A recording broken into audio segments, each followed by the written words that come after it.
So this question over here is pretty tough, I think. Um, if you look at it, maybe naively, you might think, well, okay, there's a lot going on here and I don't even know what to do. You might think, okay, should I do nodal analysis? If I do nodal analysis, there's quite a lot of nodes. Um, so maybe that's not really a good idea. Yeah, there's a ton of nodes. I'd say if you have more than like 3 or 4 nodes, it's usually not a good idea to use nodal analysis. So you might think to use mesh analysis. And if you use mesh analysis, you might think, okay, well, here's mesh 1. Hey, this is nice. It has a current source here. That can tell us that the current moving through this section over here is about 3 milliamps. That's nice. But what about the current moving through here? That's quite a lot of components. And when you write the equation for the current moving through here, it's going to take forever, right? Because you have all these components and you have all these other meshes that you're mixing with, and it's going to be a huge mess. And that's actually how I tried to solve this question at first, but then I remembered something. Kirchhoff's voltage law doesn't say that you have to, stay within it doesn't mean that you have to stay within the perimeter of a mesh. It just says very clearly that any loop will have a voltage, like summation of voltages around any single loop will be equal to 0. And it doesn't matter how you make that loop. So even this loop that I just drew right now, all the voltage losses and all the voltage gains, this would be a voltage gain right here, and this would be a voltage loss. This would be a voltage loss. All the voltage losses and all the voltage gains, so sum of voltage gains and sum of voltage loss is going to equal 0. I don't know why I can't write neatly today, but that's what it's saying, and it's around any single loop, right? So you can actually define your loops to make your question a lot easier for yourself, and that's what I'm going to do right now. So what I'm going to do is I'm going to draw this loop, and I'm going to draw a big loop that contains this current source, because an independent current source defines the current through any single loop. So if I include that current source inside this loop, then I can say that the current moving through this whole section here is going to be equal to 3 milliamps, right? And I can do the same thing over here. So if I have this loop over here, I can give this loop an independent current source like this, and make it so the whole loop over here has a current of 1 milliamp. And this is already done for us down here. So this loop over here, you could go straight through, but I'm going to go up top like that, just because I can go through a resistor, which is pretty easy to deal with, or it's easy for me anyways. When you come across here, this is an open circuit over here, so the current will not go through it. So we'll just go up like that, and we'll go across like this, like that, down here. It's not going to go down this because it's also an open circuit. And that's going to go around like that, and that's going to go like this. Okay, so we have our, we have 3 loops here that contain most of the components, if not all of them. Well, not all of them, because this one over here isn't included, and this one's not included, but it contains most of the components. And it pairs a known current with all of the components. So it makes it a lot easier to write our formulas. Okay, so the first question is, we need to find the current I. Okay, so we finally got around to answering the question. So the current I is this current over here. And that current over here is going to be part of another mesh. That mesh is going to be, well, let's see. That mesh, you could say that it's going to be like this. So that mesh is going to go like this. Okay. In that case, it's actually quite straightforward if you use that mesh. Then, in that case, we know that the current going through here has to be 3 milliamps, right? Because that mesh has this current source with it, and that current source defines the current moving through that mesh. So it's going to be 3 milliamps. And I know that kind of seems like magic. Myself, I'm a little bit surprised that it was that easy. But Kirchhoff's voltage law is very clear. You can create a mesh around any circuit like this that's round. And if you have an independent current source like this, it defines the current through that source. And so in this case, it's got to be 3 milliamps because the current in this blue mesh is 3 milliamps. So all 3 milliamps is going to go through this resistor right here. So that was pretty easy, right? Okay. The next question is the power dissipated by the 5-volt supply. So that's going to be this one over here. So what's the power dissipated by this 5-volt supply? Okay, so this one's also a pretty easy question. If we change our definitions of our meshes. So of course you can't just go willy-nilly and change the definition of your meshes between questions, right? Once you decide on what your meshes are, you're going to say, okay, those are my meshes, and that's what I'm going to use for my analysis. But in this case, I can change the mesh because the previous question doesn't depend on this mesh down here. So I'm just going to erase this, and I'm going to redraw this. Okay. So over here, what we're going to do is we're going to have a resistor go up like this. So that's our original resistor, and I think it was 2.5 kilo ohms. This paintbrush is a little too thick, but that's going to be 2.5K. And we're going to redefine our mesh as this going through here. Okay. That makes our life a lot easier because the power of a voltage source, or the power of anything really, just depends on the current moving through it multiplied by the voltage drop across that element.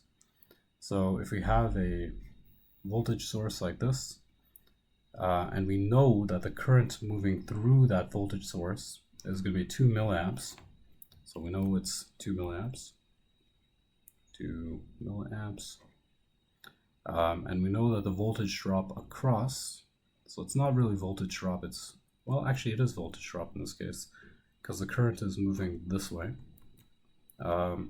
So, because we're going through the voltage source through the opposite direction, we're actually going to experience a voltage drop. If that doesn't make sense to you, I'll just quickly explain that. When you go through a battery the right way, you gain energy, right? So you might go from like 5 volts to, well, if this battery is like 3 volts, you might go to 8 volts, like that. You gain 3 volts. So I like to think about the battery as like an accelerator. It accelerates the electrons, gives them more energy, and the energy, I think of it as voltage. Now, if you go through the accelerator in the opposite direction, then you've got to put energy into, you've got to waste energy basically fighting the accelerator, right? Because you're going the opposite direction. It's kind of like going down escalator, you know. It's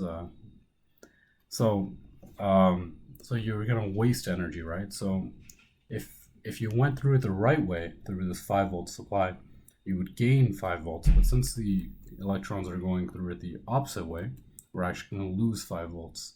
So there is a voltage drop across this battery, and that voltage drop is 5 volts. So the power of any source is equal to the current through it multiplied by the resistance, multiplied by the voltage drop across that component. So the current is 2 milliamps and the voltage is going to be 5 volts. That's actually minus 5 volts, right? So in that case, that's going to equal negative 10 milliwatts, because that's milliamps. So if we correctly change the units, we'll get the answer is a little bit more clear. So 2 milliamps is actually equal to 0.002 amps. Right, so we have 0.002 amps, and we multiply that by the voltage, which is negative 5, and what we're going to get is 0.010 watts, and that happens to be 10 milliwatts. Because if you go 1, 2, 3, if you move the decimal place 3 places over, then you get milliwatts, and that would be negative 10 milliwatts. So that's the power dissipated by the 5 volt supply. If that's not quite clear to you, what's going on, I'll just briefly talk about this. So the power can be dissipated or provided, right? So if it's dissipated, that means it's coming out of, right? So battery dissipates power because it gives power to stuff, right? Like this is a resistor here. A resistor, on the other hand, I don't know what the word is, but it uses up the power, right? So you can find out how much power a battery is releasing by figuring out how much current is moving through it. So like how much current is it outputting? I don't want to say that because the current here is being controlled by the current source. But what's the rate at which electrons are going through it, right? At what rate are the electrons being jacked up, accelerated, powered up, right? So you find the rate at which those electrons are getting powered up, that's the current, right? So if it's like 1 amp, that you could think about that as like 1 kajillion electrons per second. So that's a lot of electrons. And you also want to multiply it by the voltage gain, right? So how quickly are the electrons getting jacked up, and how much energy are you giving them? So regularly, if you had like a 5 volt supply and the electrons are moving through it properly, then it would be, you got a kajillion electrons, 1 amp, and they're all gaining 5 volts. So you do 1 amp times 5 volts, and that's kind of an idea of power. That's going to be 5 watts. So that's kind of like the rate of energy transfer to the electrons from the battery. And it's the same thing with resistors in a way. Resistors get rid of energy, right? They convert voltage to heat.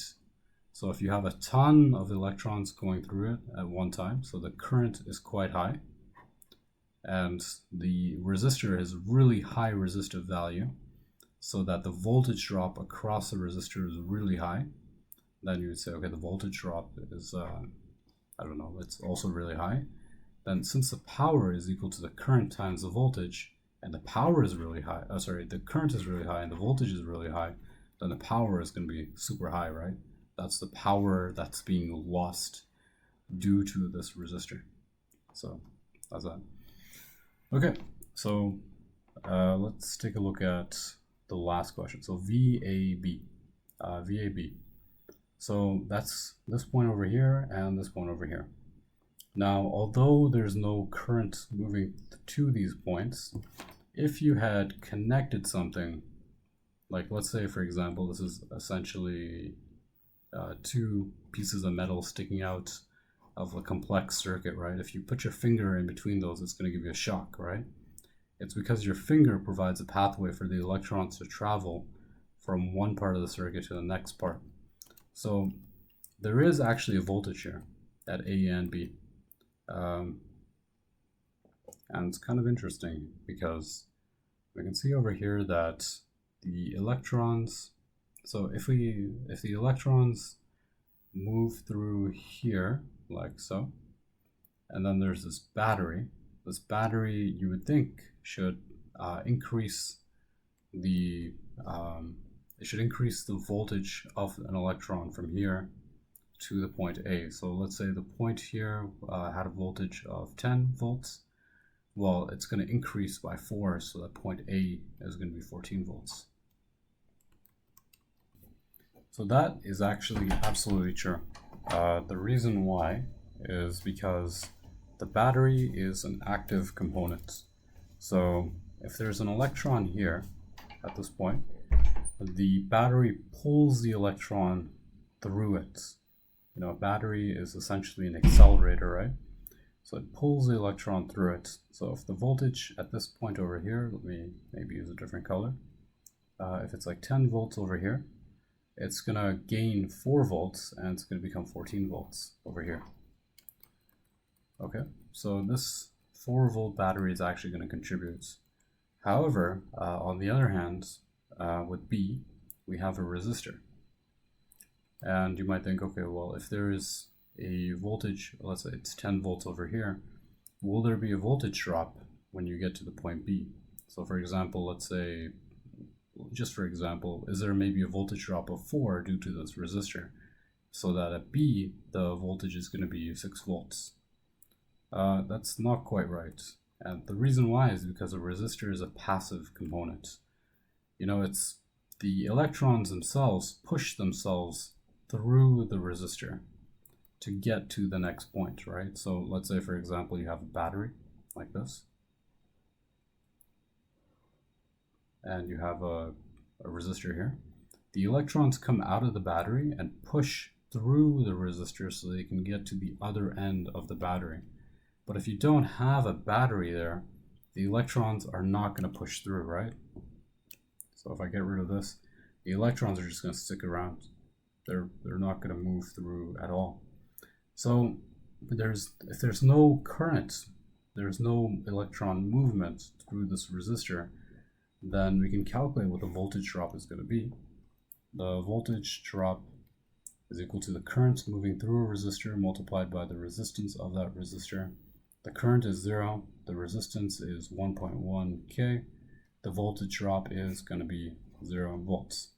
So the voltage drop is 0 volts across here, so that means that if the voltage here is 10, the voltage at B is also going to be 10 volts. So what that means is that we can essentially erase this 1.1 kilo ohm resistor. It's really not important at all, at this point anyways. You know, for more complex circuit analysis, it might be useful later on, but you'll figure that out later. So we can say that the point B here doesn't really matter if that resistor is there, so we just erased it. So now we need to find out what the voltage difference is from A to B. Okay. So one way to do this is to kind of move from one point to another. So let's say, for example, we had a different circuit. Let's say we had a point B over here, and we had some resistors, and maybe even a battery like this. And then we had point A, and we want to find out what the difference is between B and A. Well, we can imagine an electron over here moving from B. So let's say B is 10 volts. And if we know the voltage drop across these, and we know the voltage gain here, let's say it's 4, let's say this is 5 volts, this is 6 volts, then we can just follow the journey of this electron to find out what the voltage is going to be at A. So in this example, we lose 5 volts over here, so that would be, at this point, the electron would have 5 volts of energy. Then as it moves through this other resistor over here, it's going to lose 6, so now it's a -1 when it gets to over here. And then it's going to gain 4, so that's going to be +3 at A. So the voltage difference between B and A would be 7 volts, right? So we're going to do the exact same thing, but we're going to do it with this guy over here. So we want to move from point B to point A. Okay. So if we move through point from point B to point A. Let's pick a color we haven't used before, purple. So we'll start off at point B, and we'll make this journey like this. You could pick any path that you want, but I'll show you one path that you probably don't want to pick. So then we'll get to A. So you don't want to pick this path over here. And the reason why you don't want to pick this path is because you go through this current source, and it's not easy to figure out how much voltage you gain when you move through a current source. So that can be really annoying, right? Because there is actually a voltage drop as you move through a current source. Okay, so that's annoying. So let's avoid current sources when possible. And obviously you don't want to move through too many things, because then your equation becomes really complicated. So don't do something like this, right? And also, you can't go back. So you can't do something like this. You see? You can't do a twirl like that. Electrons flow in one direction, like this, right? So you're not going to have like some electrons going this way and then some going that way and then this. These are, you know, it's just not going to work like that. So just to make your life easy, just take my word for that, and you know, don't do any loops like that. Okay, so let's find out what the voltage at A is going to be. So voltage at A is going to be, well, whatever the voltage at B is. Then we're going to go through this path over here. So this path, we're going to go through and we're going to subtract the voltage drop due to the 600 ohm resistor. Then we're going to go through the 7 volt battery, but we're going to go through it the wrong way. So we're going to lose 7 volts. And then we're going to go through here. So we're going to lose the voltage due to going through this 1940 ohm resistor. And then we're going to go through this battery, but we're going through it the wrong way again. So that's minus 2 volts. And then we go through this battery here, the 4 volt battery. And that 4 volt battery will give us 4 volts. So that's what the voltage at A is. So we have an equation here that actually relates A and B. So what we can do is we can actually subtract B from the side. So we'll get something like VA minus VB is equal to negative voltage to the 600 ohm resistor. Let's add the voltages together to make our equation easier. So that'll be minus 7, minus 2, that's minus 9. So that's going to be minus 5 volts when you add them all together. And then you have the voltage drop due to this 1940 ohm resistor. Okay, so VA minus VB is equal to VAB, right? VAB is equal to that. So yeah, I think I'm not going to explain that too much more. If you have a question, just leave it in the comments. Okay, so the voltage drop across the 600 ohm resistor. Well, this one here is going to have, it's going to have one current moving through it, but the value of the current moving through it is going to depend on the mesh current going through this one here and this one here, like that. And we know that the mesh current here is 2 milliamps and the mesh current here is 1 milliamp. So this current, this green one, it's gonna go like this, and this blue one is gonna go like that. So the blue one is gonna go in this direction that we want to go. So B this way, B to that way. So this green current is gonna oppose it. So what we're gonna do is we're gonna say the voltage drop across a 600 ohm resistor is equal to the current moving through that resistor times the resistance. The current moving through is equal to that 1 milliamp minus the 2 milliamps, because the 2 milliamps is opposing that current going up through like that. And the resistance here is 600. So what we're going to have is negative 1 milliamp multiplied by 600 ohms, and that's going to equal negative negative 0.6 volts, or that would just be negative 600 millivolts, like that. We can use whichever one we want. Okay, so that's negative 600 millivolts. Let's just write that down somewhere. So V600 is equal to negative, oh, that's kind of interesting, 600 millivolts. Okay, then let's find out what the voltage is here. So V 1940 ohm resistor is equal to the current moving through that resistor multiplied by the resistance. So our, okay, so over here it's a little bit more complicated.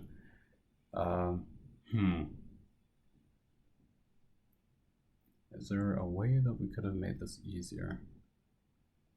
Seems like there was, actually. So it's not the easiest path, because we could have actually gone around, and if we went around, then we would know the current at every point, right? So the current here, current there, current here, current there.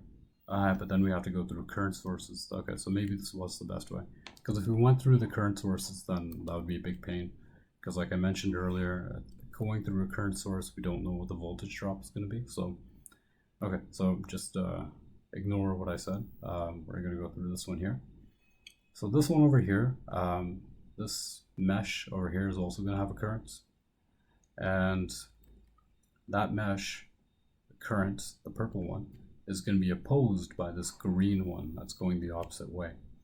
So let's just say the current here is going to be the purple one, right? So we'll just say I purple, IP, minus this 2 milliamps, which is opposing it. So minus 2 milliamps times the resistance, which is 1940, very specific. Okay, so what is IP? Let's see. So we need an equation for IP. Let's try to create an equation for that. So for IP, let's move this over here, and let's figure that out. So IP, the mesh current, to figure it out, let's start off at one point and collect currents, or collect voltages as we go around this mesh. So we'll start off here, and we know that the current moving through this resistor, it's going to be equal to IP minus this current here, this blue current, which opposes it, and we know that the blue current is 1 milliamp. So that's going to be minus 1 milliamp multiplied by the resistance value, which is 1.1 ohm. So that's the voltage drop across this resistor. Then we'll keep on moving to the left, like that. And we're going to go through this voltage source. And since we're going through it the wrong way, that's going to equal minus 7 volts. And let's move this over to the left so that our life is a little bit easier. Okay. Then we're going to go through this 1940 ohm resistor. So that's going to be, the voltage drop across there is going to equal to the current moving through it multiplied by the resistance, which is 1940 ohms. The current moving through it is going to be this purple mesh current, so IP, but that's going to be blocked by, it's going to be impeded by this green current, right? Which we know is 2 milliamps because of the source here, so minus 2 milliamps. Okay. Then finally we go through this resistor over here. So that's going to have a voltage drop of, well, the current moving through the resistor multiplied by the resistance, so 1250 ohms. Let's not forget that. And the current is going to be the purple current moving through it, but that's going to be opposed by the current in this mesh, which is defined by this current source. That's 3 milliamps. So that's going to be IP minus 3 milliamps. And all of that is going to equal 0, right? Because all the voltage gains and losses through a mesh are going to equal 0. That's Kirchhoff's voltage law. So if we simplify this, let's see what happens. So we're going to expand this thing over here. So that's going to be, this is so messy, but IP multiplied by 1.1 ohms. Then 1 milliamp times 1 ohm, that's going to equal, well, that's really small. That's just going to be minus 1.1 millivolts. Then minus 7 volts, minus IP here. Then this negative comes over and expands this, so that's going to be, oh, sorry, let me do this expansion properly. So we're going to keep this negative here, and we're going to expand by multiplying these against this. So that's going to be 1940 IP minus, what is that, 3,880. So 3,880 millivolts.